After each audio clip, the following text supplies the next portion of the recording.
Magandang buhay mga kalingkod! Ngayon nga, short vlog natin ito para sa ating preparation sa gaganaping Living Rosary 2025. Sa punto nga kung aray, ay kukuhanin ho natin ang malaking cross. Ay ano ga naman ang pagkakabigat, kaya kasama nga pala natin si Brother Von. Yan. Tayo ngayon po sa Christian Aray, kukunin natin ang napakabigat na cross. Yan. Dinihaw sa bating aray, kinuha na namin, napakabigat.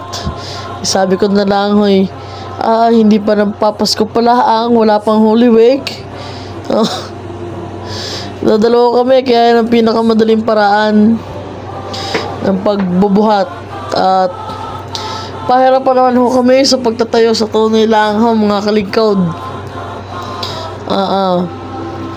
Dadalwa-dalwa ay tunay na hirap ho kami sa pag-aayos ho na rin. Ay, arihaw, ang mga kaganapan. Yan, di sabi set up mo na dyan ang camera.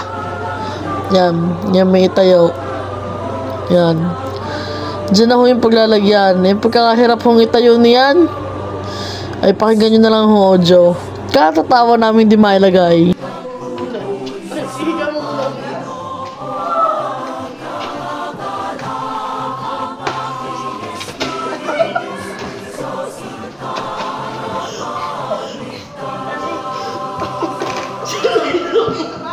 Ikaw muna.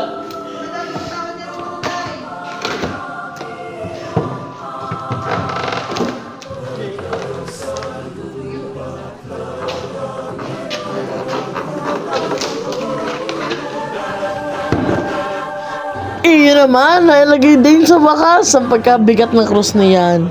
Hindi naman sabad na nga rin pagagiyak namin ng bulaklak. Eh, syempre, timig natin. Enjoy nyo na lamang.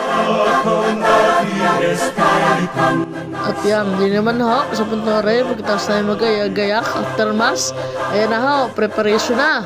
Ay paano, hanggang din na lang. Bye-bye!